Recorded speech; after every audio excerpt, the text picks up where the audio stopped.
So hello everyone, I am Pushkar Raj Sagar और आज ये जो वीडियो है ये आपको बहुत ही ज्यादा वैल्यूएबल लगने वाली है। डेफिनेटली आप वैल्यू इन्वेस्टिंग सीखना चाहते हैं, हो सकता है आप रेगुलरली इन्वेस्ट भी कर रहे हो, पर आज मैं आपको एक ऐसी इन्वेस्टिंग स्ट्रैटेजी देने वाला हूं जो आपको बहुत ज्यादा प्रॉफिट्स कमा के दे सकती है। अगर मैं ऐसा बोल रहा हूं तो इसके पीछे दो रीजंस हैं। सबसे बड़ा रीजन क्या है कि आप ऑलरेडी वैल्यू इन्वेस्टिंग सीख रहे हैं, बट वैल्यू इन्वेस्टिंग के साथ साथ आज हम और भी कुछ पावरफुल ऐड करने वाले हैं। सो हम शुरू करते हैं। सबसे पहले जब मैं आपको बोल रहा हूं ये बेस्ट इन्वेस्टिंग स्ट्रैटेजी है, मेरे हिसाब से बेस्ट है, आपको इसमें सबसे ज्यादा इंपॉर्टेंट क्या समझना चाहिए, सबसे पहले उसे समझते हैं कि हमें वैल्यू इन्वेस्टिंग जरूर करनी है, क्योंकि लॉन्ग टर्म में वैल्यू इन्वेस्टिंग अच्छा पैसा बना के देती है। वेल, हम सबको पता है कि वैल्यू इन्वेस्टिंग क्या होती है।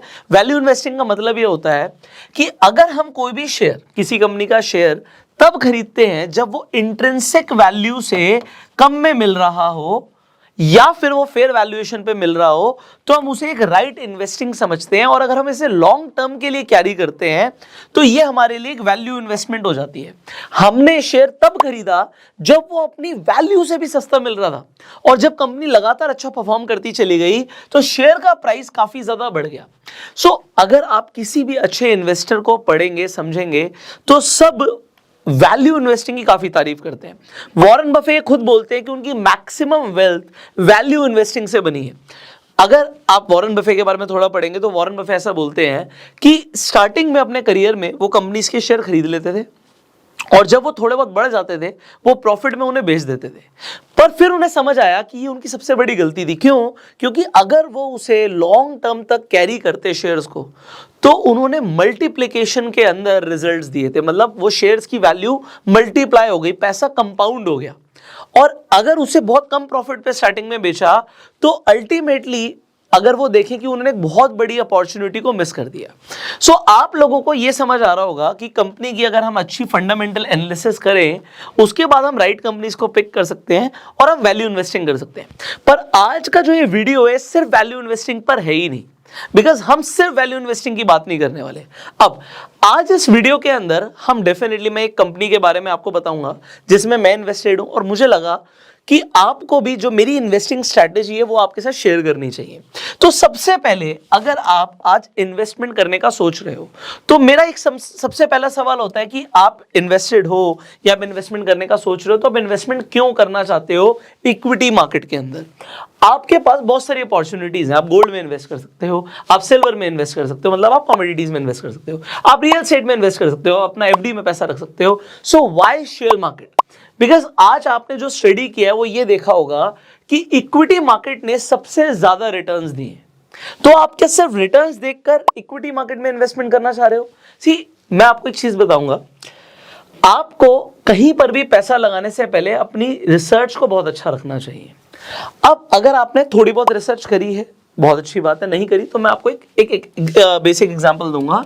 जब हम निफ्टी 50 की बात करते हैं, निफ्टी 50 का मतलब होता है ये हमारा इंडेक्स है, NSE नेशनल स्टॉक एक्सचेंज और BSE Bombay stock exchange India के लीडिंग एक्सचेंज है।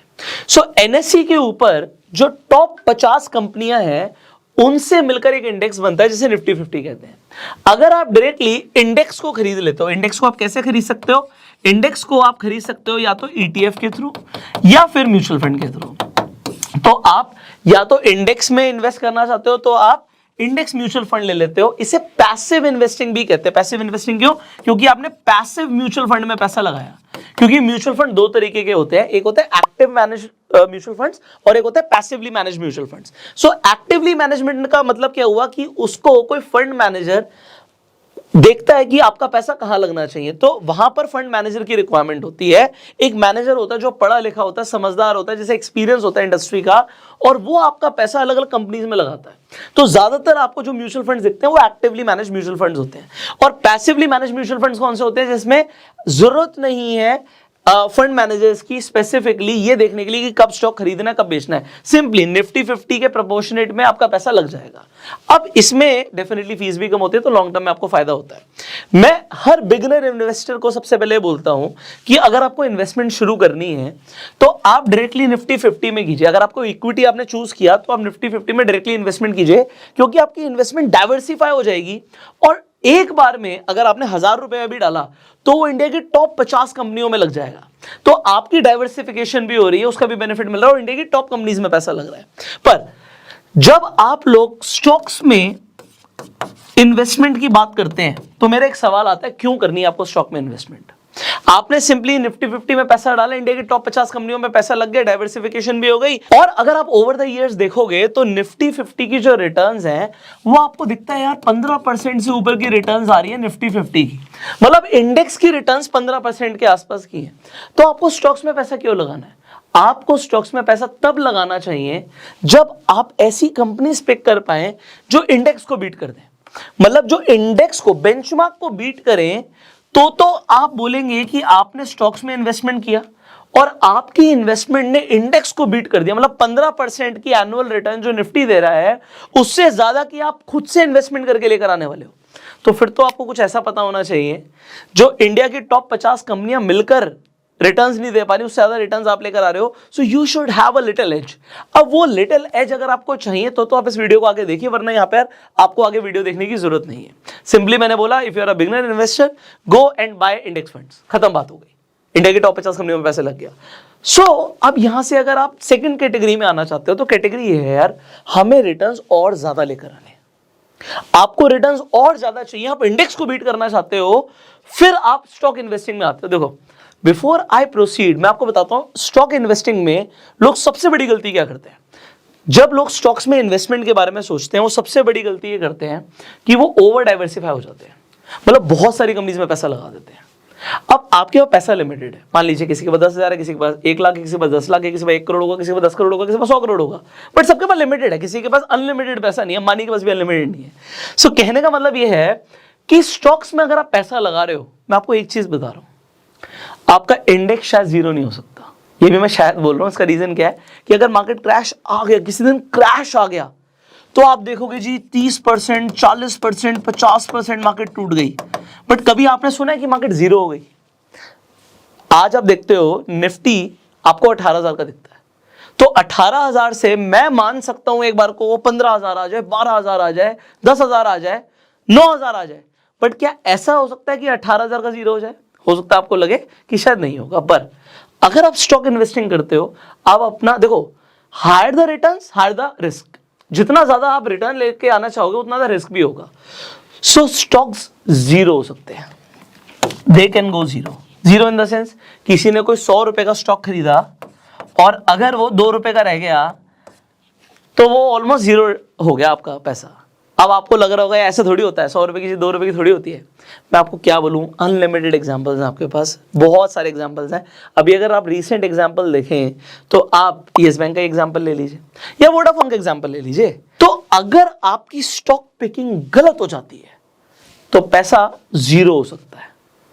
और आप स्टॉक मार्केट में अपना गोल याद रखिए, आप तो वॉरेन बफे को देख के आए थे, आप तो राकेश झुनझुनवाला को देख के आए थे, आप तो राधाकिशन दमानी को देख कर आए थे, तो आप वैल्यू इन्वेस्टर बनने आए थे। बट ज्यादातर लोग आते हैं इन्वेस्टर बनने और खेलने लग जाते हैं जुआ, पेनी स्टॉक इन्वेस्टिंग शुरू कर देते हैं, ऐसे स्टॉक पिक करना शुरू कर देते हैं जो फंडामेंटली स्ट्रांग ही नहीं है। सो अब यहां से हमारा सफर शुरू होता है कि भैया स्टॉक्स कौन से स्टॉक्स। तो अगर आपको स्टॉक्स पिक करना है तो यहां पर एक सवाल आता है, मैंने आपको क्यों का आंसर दे दिया। आपको स्टॉक पिक इसलिए करना है क्योंकि आप इंडेक्स को बीट करना चाहते हो, और अगर आप इंडेक्स को बीट करना चाहते हो then you should have a little bit edge, आपके पास एज होना चाहिए। अब स्टॉक जो होगा, सबसे पहला सवाल है वो कोई ना कोई इंडस्ट्री का होगा। तो भैया हमें पैसा लगाना है ऐसी इंडस्ट्री में जो इंडस्ट्री ग्रो करेगी ओवर द इयर्स, हमें पता है। अब मैं यहां पर बिल्कुल स्ट्रेट अवे चलूंगा। देखो आप एफएमसीजी में चूज कर सकते हो इंडस्ट्री, आप बैंकिंग से चूज कर सकते हो, आप रियल एस्टेट से चूज कर सकते हो, आप आईटी से चूज कर सकते हो। मैं आपको जेन्युइनली बताता हूं, मैं सिगरेट नहीं पीता, बट मैं सिगरेट कंपनीज में इन्वेस्टेड हूं, बिकॉज मैं डेटा देखता हूं और जो डेटा बोलता है उसके ऊपर मुझे विश्वास है। मैं सिगरेट नहीं पीता इसका मतलब नहीं है दुनिया सिगरेट नहीं पीती। 40%, ये एक स्टडी आप इसे पढ़ सकते हो इंटरनेट पे, almost 40% adults in India consumes some kind of alcohol और tobacco. So 40% Indians adults on an average tobacco और एल्कोहल को कंज्यूम करते हैं। तो 40% मार्केट आप समझ रहे हो इंडिया की, 40% एडल्ट्स टबैको कंज्यूमर्स हैं, सिगरेट फूकते हैं। मैं नहीं हूं उस कैटेगरी में, बट इसका मतलब नहीं है कि मैं उस बिजनेस का पार्ट नहीं बन सकता। एक ऐसी चीज जो ग्रो करेगी, इंडिया की पॉपुलेशन ग्रो करेगी। लोग आज नहीं तो कल उन्हें शौक चढ़ेगा। जब मैं स्कूल में था तो किसी ना किसी बच्चे ने मेरे पास लाके सिगरेट दिखा दी, भैया ये सिगरेट ऐसे पियो। मैंने कहा क्यों पियो? क्योंकि सब पी रहे हैं। तो वहां पर आप देखो एक क्रेज है कूल बनने का कि भाई हम सिगरेट पियेंगे तो कूल हो जाएंगे, इसके बाद तो उसके जो भी उन्हें फायदे मिलते हो। भाई मैंने कभी कंज्यूम नहीं करी, मुझे पता नहीं, but definitely if you are a viewer, आपको हो सकता है आप में से भी बहुत सारे लोग कंज्यूम करते हो। तो अगर आप टोबैको कंज्यूमर हो तो कोई ना कोई कंपनी तो होगी जो टोबैको को बना रही होगी, सिगरेट को बना रही होगी, और जो सिगरेट को मैन्युफैक्चर कर रही है कंपनी, आप उसे पैसा दे रहे हो। सिंपल सी चीज, वेरी सिंपल। मतलब आप सुबह से शाम तक जो भी प्रोडक्ट्स यूज करते हो, मतलब आपने उन कंपनीज को पैसा दिया है और आपकी जेब से पैसा गया। और कोई भी बिना प्रॉफिट के काम तो करता नहीं है। तो अगर आपको वो कुछ भी बेच रहा है, चाहे वो टूथपेस्ट बेच रहा है, अब कोलगेट बेच रहा है, आपने फेस वॉश किया, बॉडी वॉश लगाया। पहले तो ऐसा नहीं होता था, मतलब जब मैं बिल्कुल ही छोटा था तो एक साबुन मिलता था, ठीक है, शैम्पू आ गया था। बट जैसे जैसे बड़े हुए, शैम्पू आ गया, कंडीशनर आ गया, उसके बाद फेस के लिए अलग सोप आ गया, बॉडी के लिए अलग सोप आ गया, शैम्पू अलग आप करते हो। तो देयर आर मल्टीपल प्रोडक्ट्स। अब वो कौन सी कंपनीज है जो वो प्रोडक्ट बना रही है? क्या वो हिंदुस्तान लिवर बना रही है? क्या वो आईटीसी बना रही है? So you need to understand कि कंपनीज का बिजनेस क्या है और आप किसे पैसा दे रहे हो। सो एक ऐसी इंडस्ट्री जो मैंने पिक करी, जो इंडस्ट्री मुझे लगता है कि इंडिया के अंदर इसके ऊपर जितने मर्जी टैक्सेशन आ जाए, चाहे लोगों को कितना ही मना किया जाए, लोग कभी भी, मेरे हिसाब से अगले 10 साल में ऐसा बिल्कुल नहीं होने वाला कि लोग सिगरेट पीना छोड़ दें या कम कर दें। इनफैक्ट अगर आप कहेंगे जी ऐसी सिचुएशन आती है, एग्जांपल ले लेते हैं, मान लीजिए मार्केट क्रैश करेगी, तो क्या लोग सिगरेट पीना छोड़ देंगे? आप कहोगे शायद नहीं करेंगे। लोग डिप्रेशन में जाएंगे तब भी वो सिगरेट पिएंगे, वो खुश होंगे तब भी वो सिगरेट पिएंगे। तो सिगरेट तो वो नहीं छोड़ने वाले, it is an addiction for them. Now the thing is, companies will make money out of it. You need to understand what are the players in this industry. So मैंने एक industry का नाम लिया है, you choose your own industry. तो there is a step number 1, you choose a right industry. ऐसी industry जो आपको लगता है कि जो ग्रो करेगी, ऐसी इंडस्ट्री जो ग्रो करेगी, या आपको लगता है इन द फ्यूचर ये प्रॉफिटेबल बहुत ज्यादा हो सकती है, आप पहले इंडस्ट्री चूज करो। सो इंडस्ट्री के बाद what you are going to do, देखो हम अपनी प्रोसेस को फिल्टर करने वाले हैं। जब मैंने इंडस्ट्री चूज कर ली, तो मेरी फनल है ये, हमने इंडस्ट्री चूज कर लिया, फनल से फिल्टर हो गया आएगा सामान। अब मुझे चाहिए एक राइट कंपनी, एक राइट कंपनी। और उस कंपनी में मुझे क्या देखना है? सबसे पहले कि वो फंडामेंटली स्ट्रांग होनी चाहिए। अब फंडामेंटल एनालिसिस कैसे करते हैं? So see, definitely you can do it online. मैं आपको बड़ा सिंपली दिखाऊंगा। सो यहां पर हम आ चुके हैं, टिकर टेप पर, स्टॉक स्क्रीनर है ये, और यहां पर आप देख सकते हो कि अभी जो आईटीसी की वैल्यूएशन है ये हाई है। तो क्या हाई वैल्यूएशन पे इन्वेस्ट करना है? मैंने क्या बोला था आपको, तब चूज करना है जब आपको वैल्यूएशन ठीक मिल रही हो। अब हो सकता है आपको आईटीसी की वैल्यूएशन ठीक नहीं मिल रही, बट अगर आप इसके पीयर्स में जाओगे, then you can see industry अगर आपको अच्छी लग रही है, सो कोई और कंपनी अगर आप चूज करते हैं और यहां पर आप देखते हैं कि शायद मुझे अच्छी वैल्यूएशन पे मिल जाए। अब यहां पर भी आप देखते हैं वैल्यूएशन हाई है। So you need to definitely check the peers. आप एक पीयर कंपैरिजन करोगे एंड आप एक ऐसी कंपनी को ढूंढ कर निकालोगे जो आपको राइट वैल्यूएशन पे मिले। अभी आपको अगर राइट वैल्यूएशन पे नहीं मिल रही, तो अगर आपको कोई भी कंपनी में इंटरेस्ट है, एग्जांपल मान लीजिए आपको आईटीसी में इंटरेस्ट है, तो आप इसे अपनी वॉच लिस्ट में रखिए। अभी हम वॉच लिस्ट का कंसेप्ट आगे डिस्कस करेंगे। सो आपने क्या किया, आपने एक फंडामेंटली स्ट्रॉन्ग कंपनी को ढूंढने के लिए आप स्टॉक स्क्रीनर पर गए उस इंडस्ट्री की, एंड आपने पीयर कंपैरिजन भी किया। अब आपको फंडामेंटल एनालिसिस में क्या क्या करना होता है, हमने फंडामेंटल एनालिसिस के ऊपर काफी बातें करी हुई है, आई बटन पे लिंक है, आप जाके पूरी फंडामेंटल एनालिसिस की प्लेलिस्ट देख सकते हो। इनफैक्ट अगर आपको टिकर टेप पर भी जाके खुद से एनालिसिस करनी है तो टिकर टेप का भी लिंक आपको डिस्क्रिप्शन कमेंट बॉक्स में मिल जाएगा। यहां पर देखिए आपको दिखता है आईटीसी का जो पी रेशियो है 27 का है।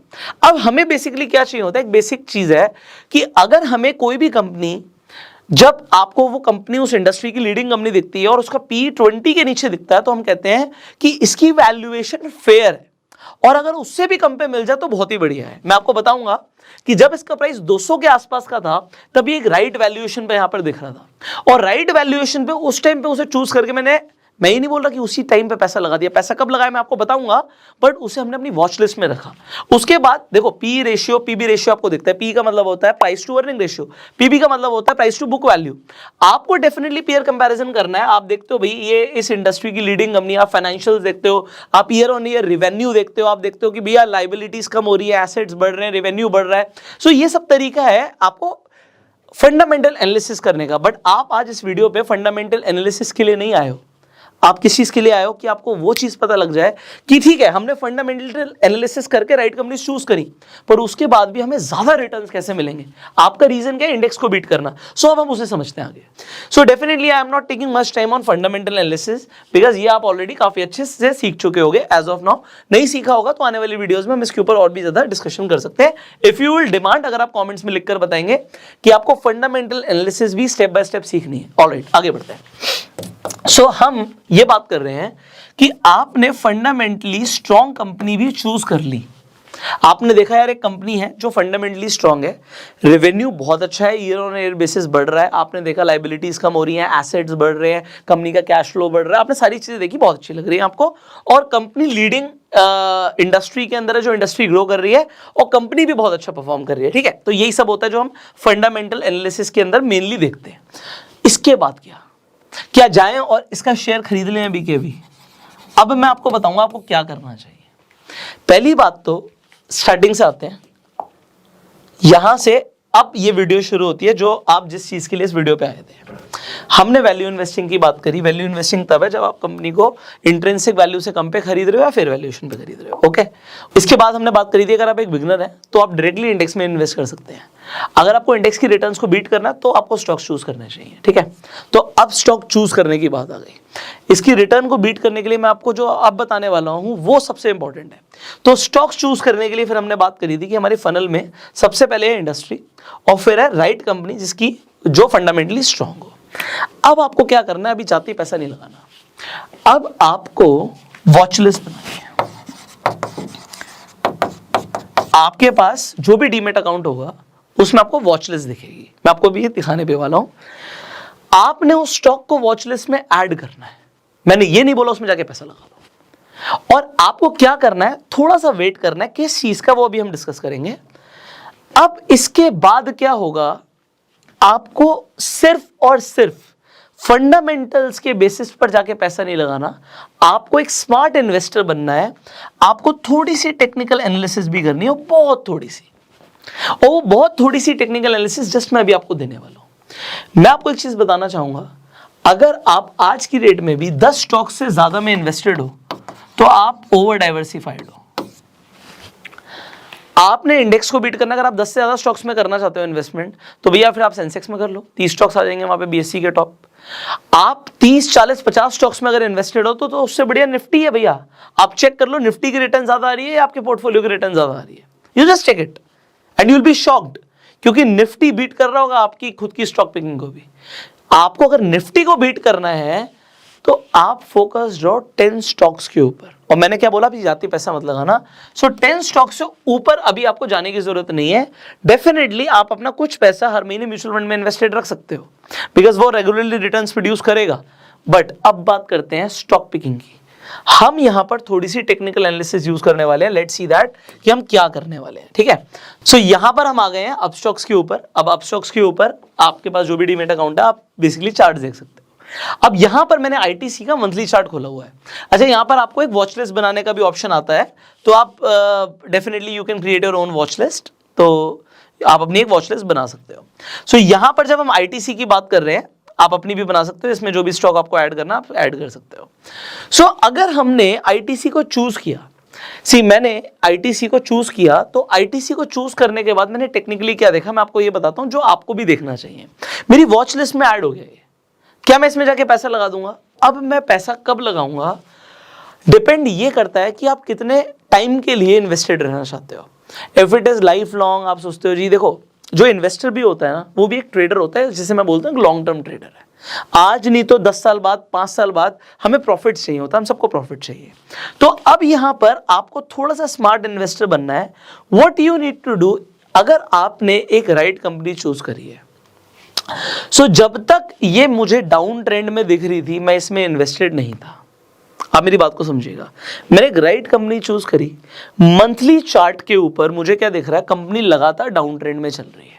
सो जब तक ये डाउन ट्रेंड में रहेगी तब तक मैं इसमें इन्वेस्टेड नहीं रहूंगा। यहां पे हमने एक सिंपल इंडिकेटर यूज किया, दैट इज सुपर ट्रेंड। मैं सुपर ट्रेंड की सेटिंग जो रखता हूं वो 20 और 2 की रखता हूं, आपको डिफॉल्ट पे 10 और 3 की मिलेगी। सो सुपर ट्रेंड क्या है? सुपर ट्रेंड बेसिकली एक ATR बेस्ड इंडिकेटर है, average true range based indicator है। और आप देखेंगे जो सुपर ट्रेंड होता है, जैसे अगर ये रेड है तो ये लगातार प्राइस के साथ साथ मूव करता है। इंडिकेटर्स दो तरीके के होते हैं, डायनामिक और स्टैटिक। ये डायनामिक इंडिकेटर है, प्राइस मूव करेगा तो सुपर ट्रेंड भी ऊपर जाएगा और आपको ये ट्रेलिंग स्टॉप लॉस भी देता है। अब देखिए, आप तो एक इन्वेस्टर हो, आपको स्टॉप लॉस की क्या जरूरत है? वेल, मेरी बात को समझिए, जब तक आपको स्टॉक अच्छी रिटर्न्स दे रहा है आप उसमें बने रहिए। जब वो अपना ट्रेंड चेंज करता है, इसका मतलब आप सावधान हो जाइए, आप चाहें तो उससे निकल सकते हैं। आपको मार्केट में अच्छी अपॉर्चुनिटी भी मिल सकती है। पर अब आप कहेंगे कि वैल्यू इन्वेस्टर तो वो होता है जो हमेशा ही इन्वेस्टेड रहता है, पकड़ के रखता है। जरूरी नहीं है। एक अच्छी फंडामेंटल स्ट्रॉन्ग कंपनी के अंदर भी मैनेजमेंट चेंज की वजह से, हो सकता है किसी भी एक रीजन की वजह से, उसका प्राइस गिरना शुरू कर सकता है। और प्राइस, हम कहते हैं price is God, price tells you everything.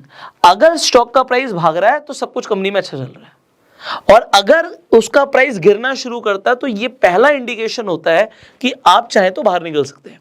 But हम प्राइस को कैसे कैच करें, हम प्राइस एक्शन को कैसे कैच करें?